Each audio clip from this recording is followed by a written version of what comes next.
ಇವತ್ತು ಹೋಟೆಲ್ ಸ್ಟೈಲಲ್ಲಿ ಮಾಡುವ ಹಾಗೆ ಮನೆಯಲ್ಲೇ ನಾವು ಪೆಪ್ಪರ್ ಚಿಕನ್ ಅನ್ನು ಮಾಡಿಕೊಳ್ಳುವ.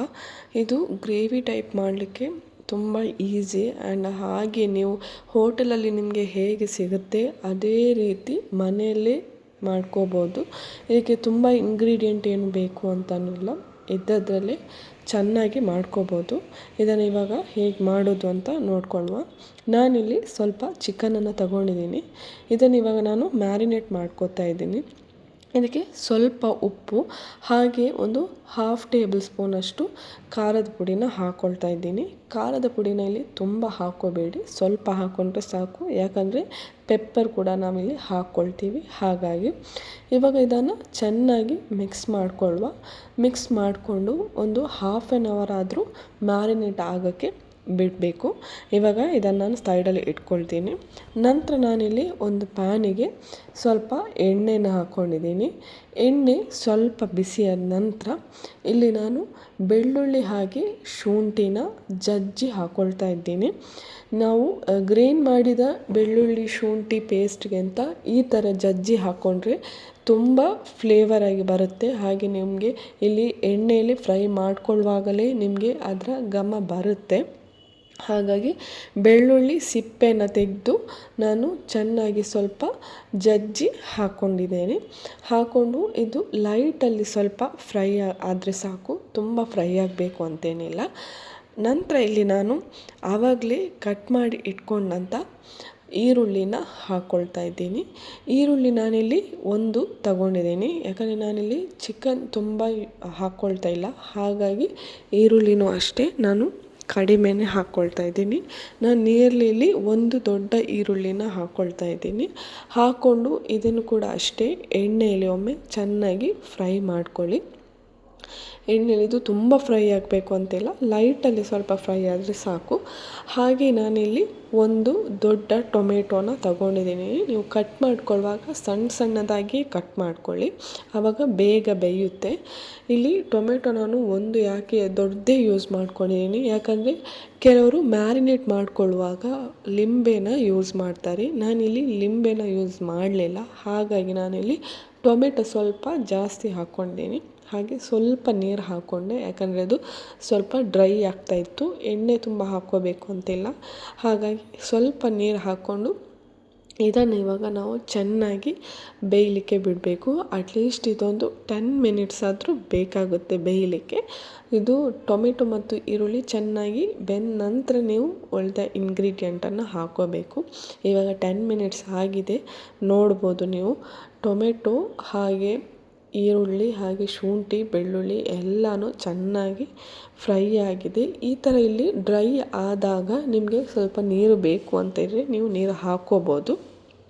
ನಂತರ ನಾನಿಲ್ಲಿ ಆವಾಗಲೇ ಮ್ಯಾರಿನೇಟ್ ಮಾಡ್ಕೊಂಡಂಥ ಚಿಕನನ್ನು ಹಾಕ್ಕೊಂಡಿದ್ದೀನಿ.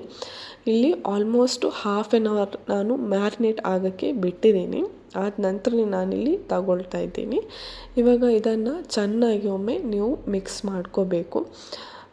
ಬೆಳ್ಳುಳ್ಳಿ ಈರುಳ್ಳಿ ಜೊತೆ ಚೆನ್ನಾಗಿ ಒಮ್ಮೆ ಮಿಕ್ಸ್ ಮಾಡ್ಕೊಳ್ಳಿ.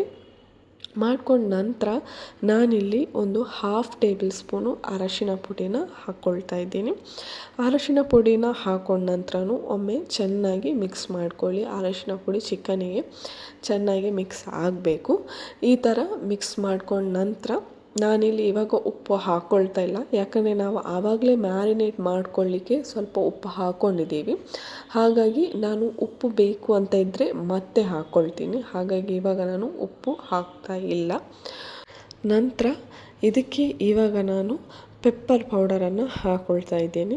ಇಲ್ಲಿ ನೀವು ಪೆಪ್ಪರ್ ಪೌಡರನ್ನು ಹಾಕ್ಕೊಳ್ಳುವಾಗ ನೋಡ್ಕೊಳ್ಳಿ, ಕೆಲವು ನೀವು ಶಾಪಿಂದ ತರೋ ಪೆಪ್ಪರ್ ಪೌಡರ್ ಆದರೆ ಅಷ್ಟು ಖಾರ ಇರಲ್ಲ, ನೀವು ಸ್ವಲ್ಪ ಜಾಸ್ತಿನೇ ಹಾಕ್ಕೋಬೋದು. ಮನೆಯಲ್ಲಿ ನೀವು ಗ್ರೈಂಡ್ ಮಾಡಿದ ಪೆಪ್ಪರ್ ಪೌಡರ್ ಆದರೆ ಸ್ವಲ್ಪ ಖಾರ ಇರುತ್ತೆ. ಹಾಗಾಗಿ ಹಾಕ್ಕೊಳ್ಳುವಾಗ ಸ್ವಲ್ಪ ನೋಡಿಕೊಂಡು ಹಾಕ್ಕೊಳ್ಳಿ. ಮತ್ತು ನಿಮಗೆ ಖಾರ ಕಡಿಮೆ ಆಯಿತು ಅಂತ ಇದ್ದರೆ ನೀವು ಲಾಸ್ಟಲ್ಲಿ ಕೂಡ ಹಾಕ್ಕೋಬೋದು. ನಾನಿಲ್ಲಿ ಇವಾಗ ಮನೆಯಲ್ಲೇ ಮಾಡಿದಂಥ ಗ್ರೈಂಡ್ ಮಾಡ್ಕೊಂಡಂಥ ಪೆಪ್ಪರ್ ಪೌಡರನ್ನು ಹಾಕ್ಕೊಳ್ತಾ ಇದ್ದೀನಿ. ಹಾಕ್ಕೊಂಡ ನಂತರ ಇದನ್ನು ಒಮ್ಮೆ ಚೆನ್ನಾಗಿ ಮಿಕ್ಸ್ ಮಾಡ್ಕೊಳ್ಳಿ. ಪೆಪ್ಪರ್ ಪೌಡರ್ ಚಿಕನಲ್ಲಿ ಚೆನ್ನಾಗಿ ಮಿಕ್ಸ್ ಆಗಬೇಕು. ಈ ಥರ ಮಿಕ್ಸ್ ಆದ ನಂತರ ಇದನ್ನು ನಾನು ಸ್ವಲ್ಪ ಹೊತ್ತು ಬೇಯಲಿಕ್ಕೆ ಬಿಡ್ತೀನಿ. ಇವಾಗ ನಾನು ಇದರ ಲಿಡ್ಡನ್ನು ಕ್ಲೋಸ್ ಮಾಡ್ತೀನಿ. ಒಂದು 10-15 ಮಿನಿಟ್ಸ್ ಆದರೂ ಚಿಕನನ್ನು ಬೇಯಲಿಕ್ಕೆ ಬಿಡಿ. ನಿಮ್ಗೆ ಗೊತ್ತಾಗುತ್ತೆ ಚಿಕನ್ ಬೆಂದಾಗ. ಇವಾಗ ನೋಡ್ಬೋದು ಚಿಕನ್ ಚೆನ್ನಾಗಿ ಬೆಂದಿದೆ. ನೀವು ನೋಡ್ಬೋದು ನೀರೆಲ್ಲ ಚೆನ್ನಾಗಿ ಬಿಟ್ಕೊಂಡಿದೆ. ಈ ಥರ ನೀರು ಬಿಟ್ಕೊಂಡು ಆವಾಗ ನಿಮ್ಗೆ ಗೊತ್ತಾಗುತ್ತೆ ಚಿಕನ್ ಬೆಂದಿದೆ ಅಂತ. ಇವಾಗ ನಾನು ಇದಕ್ಕೆ ನಿಮಗೆ ನೀರು ಬೇಕು ಅಂತ ಇದ್ದರೆ ಸ್ವಲ್ಪ ಹಾಕ್ಕೋಬೋದು, ಇಲ್ಲಂದರೆ ಕೊನೆಗೂ ಹಾಕ್ಕೋಬೋದು. ಯಾಕಂದರೆ ನಾವಿಲ್ಲಿ ಚಿಕನ್ ಪೆಪ್ಪರ್ ಗ್ರೇವಿ ಮಾಡ್ಕೊಳ್ತಾ ಇರೋದು, ಹಾಗಾಗಿ ಸ್ವಲ್ಪ ನೀರಿನ ಅವಶ್ಯಕತೆ ಇರುತ್ತೆ. ನಾನಿಲ್ಲಿ ಇವಾಗ ಉಪ್ಪೆಲ್ಲ ನೋಡ್ಕೊಂಡಿದ್ದೀನಿ, ಸ್ವಲ್ಪ ಕಡಿಮೆ ಅಂತ ಅನ್ನಿಸ್ತಾ ಇದೆ. ಹಾಗಾಗಿ ನಾನಿಲ್ಲಿ ಮತ್ತೆ ಉಪ್ಪನ್ನು ಹಾಕ್ಕೊಳ್ತಾ ಇದ್ದೀನಿ. ಉಪ್ಪು ಹಾಕ್ಕೊಂಡ ನಂತರ ಖಾರನೂ ಅಷ್ಟೇ ಸ್ವಲ್ಪ ಕಡಿಮೆ ಅಂತ ಅನ್ನಿಸ್ತಾ ಇದೆ. ಹಾಗಾಗಿ ನಾನಿಲ್ಲಿ ಮತ್ತೆ ಪೆಪ್ಪರ್ ಪೌಡರನ್ನು ಹಾಕ್ಕೊಂಡು ಚೆನ್ನಾಗಿ ಒಮ್ಮೆ ಮಿಕ್ಸ್ ಮಾಡ್ಕೊಳ್ತಾ ಇದ್ದೀನಿ. ಇದಕ್ಕೆ ಹಾಗೆ ನೀವು ಒಂದು 1/2 ಟೇಬಲ್ ಸ್ಪೂನಷ್ಟು ಗರಂ ಮಸಾಲಾನ ಹಾಕ್ಕೋಬೋದು. ಬೇಕು ಅಂತ ಇದ್ದರೆ ಹಾಕ್ಕೊಳ್ಳಿ, ಸ್ವಲ್ಪ ಫ್ರೇಗ್ರೆನ್ಸ್ ಚೆನ್ನಾಗಿ ಬರುತ್ತೆ. ಇಲ್ಲ ಅಂದರೆ ಸ್ಕಿಪ್ ಮಾಡ್ಕೋಬೋದು. ನಂತರ ಗರಂ ಮಸಾಲಾನ ಹಾಕ್ಕೊಂಡ ನಂತರ ನಾನಿವಾಗ ಇದನ್ನು ಚೆನ್ನಾಗಿ ಒಮ್ಮೆ ಮಿಕ್ಸ್ ಮಾಡ್ಕೊಳ್ತಾ ಇದ್ದೀನಿ. ಪೆಪ್ಪರ್, ಉಪ್ಪು, ಗರಂ ಮಸಾಲ ಎಲ್ಲನೂ ಒಮ್ಮೆ ಚೆನ್ನಾಗಿ ಮಿಕ್ಸ್ ಆಗಬೇಕು. ಮಿಕ್ಸ್ ಆದ ನಂತರ ಇದನ್ನು ನಾನಿವಾಗ ಸ್ವಲ್ಪ ಹೊತ್ತು ಮತ್ತೆ ಬೇಯಲಿಕ್ಕೆ ಬಿಡ್ತೀನಿ. ಬೇಕಾದರೆ ಇದಕ್ಕೆ ಇವಾಗ ಇದು ನೋಡ್ಬೋದು ಡ್ರೈ ಆಗ್ತಾ ಇದೆ, ಸ್ವಲ್ಪ ನೀರು ಹಾಕ್ಕೋಬೋದು. ನಾನಿಲ್ಲಿ ಮತ್ತೆ ಸ್ವಲ್ಪ ನೀರು ಹಾಕ್ಕೊಳ್ತೀನಿ. ನೋಡ್ಬೋದು ನೀರು ಹಾಕ್ಕೊಂಡಿದ್ದೀನಿ ನಾನು. ನೀರು ಹಾಕ್ಕೊಂಡ ನಂತರ ಇದನ್ನು ಸ್ವಲ್ಪ ಬೆಂದ ನಂತರ, ಕುದಿ ಬಂದ ನಂತರ ಇದಕ್ಕೆ ನಾನು ಒಂದು ಸ್ವಲ್ಪ ಸೋಯಾ ಸಾಸನ್ನು ಹಾಕ್ಕೊಳ್ತಾ ಇದ್ದೀನಿ. ಸೋಯಾ ಸಾಸ್ ಹಾಕ್ಕೊಂಡ್ರೆ ಇದು ಸ್ವಲ್ಪ ಟೇಸ್ಟ್ ಚೆನ್ನಾಗಿರುತ್ತೆ. ಹಾಗಾಗಿ ತುಂಬ ಹಾಕ್ಕೊಳ್ಳೋಕ್ಕೆ ಹೋಗಬೇಡಿ, ಸ್ವಲ್ಪ ಹಾಕ್ಕೊಂಡ್ರೆ ಸಾಕಾಗುತ್ತೆ. ಇವಾಗ ನೀರು ಹಾಕ್ಕೊಂಡ ನಂತರ ಈ ನೀರನ್ನು ಸ್ವಲ್ಪ ತಿಕ್ ಮಾಡಲಿಕ್ಕೆ ನಾನಿಲ್ಲಿ ಕಾರ್ನ್ಫ್ಲೋರ್ಗೆ ಸ್ವಲ್ಪ ನೀರನ್ನು ಬೆರೆಸಿ ಅದನ್ನು ಇದಕ್ಕೆ ಹಾಕ್ಕೊಳ್ತಾ ಇದ್ದೀನಿ. ಕಾರ್ನ್ಫ್ಲೋರ್ ಹಾಕ್ಕೊಂಡ್ರೆ ನಿಮಗೆ ಗ್ರೇವಿ ತಿಕ್ಕಾಗಿ ಬರುತ್ತೆ, ಇನ್ನೂ ಟೇಸ್ಟ್ ಆಗುತ್ತೆ. ಹಾಗಾಗಿ ಕಾರ್ನ್ಫ್ಲೋರನ್ನು ಹಾಕ್ಕೊಂಡಿದ್ದೀನಿ. ಇವಾಗ ನೋಡ್ಬೋದು ನೀವು ಗ್ರೇವಿ ತುಂಬ ನೀರಿದ್ದದ್ದು ಸ್ವಲ್ಪ ದಪ್ಪ ಆಗ್ತಾಯಿದೆ. ಈ ಥರ ಹಾಕ್ಕೊಂಡ್ರೆ ಗ್ರೇವಿ ತುಂಬ ದಪ್ಪ ಆಗುತ್ತೆ. ಹಾಗಾಗಿ ಸ್ವಲ್ಪ ಕಾರ್ನ್ಫ್ಲೋರ್ನ ನೀರನ್ನು ಹಾಕ್ಕೊಂಡಿದ್ದೀನಿ. ಹಾಕ್ಕೊಂಡು ಒಂದು 2 ನಿಮಿಷ ಇದನ್ನು ಬೇಯಲಿಕ್ಕೆ ಬಿಡಿ. ತುಂಬ ಹೊತ್ತು ಬೇಯಬೇಕು ಅಂತಿಲ್ಲ, ಒಂದು 2 ನಿಮಿಷ ಬೆಂದರೆ ಸಾಕು. ಇದಕ್ಕೆ ಇವಾಗ ನಾನು ಕಟ್ ಮಾಡಿ ಇಟ್ಕೊಂಡಂಥ ಕೊತ್ತಂಬರಿ ಹಾಗೆ ಸ್ವಲ್ಪ ಪುದೀನಾನ ನಾನು ಇದಕ್ಕೆ ಹಾಕ್ಕೊಂಡಿದ್ದೀನಿ. ಪುದೀನ ಹಾಕ್ಕೊಂಡ್ರು ಸ್ವಲ್ಪ ಟೇಸ್ಟ್ ಚೆನ್ನಾಗಿ ಬರುತ್ತೆ. ಹಾಗಾಗಿ ಸ್ವಲ್ಪ ಪುದೀನ, ಸ್ವಲ್ಪ ಕೊತ್ತಂಬರಿ ಸೊಪ್ಪನ್ನು ಹಾಕ್ಕೊಂಡು ಗ್ಯಾಸನ್ನು ಲೋ ಫ್ಲೇಮಲ್ಲಿ ಇಟ್ಕೊಂಡು ಒಂದು ಸ್ವಲ್ಪ ಹೊತ್ತು ಕುದಿ ಬಂದ ನಂತರ ನೀವು ಗ್ಯಾಸ್ ಆಫ್ ಮಾಡ್ಕೋಬೋದು. ಇವಾಗ ಪೆಪ್ಪರ್ ಗ್ರೇವಿ ರೆಡಿಯಾಗಿದೆ.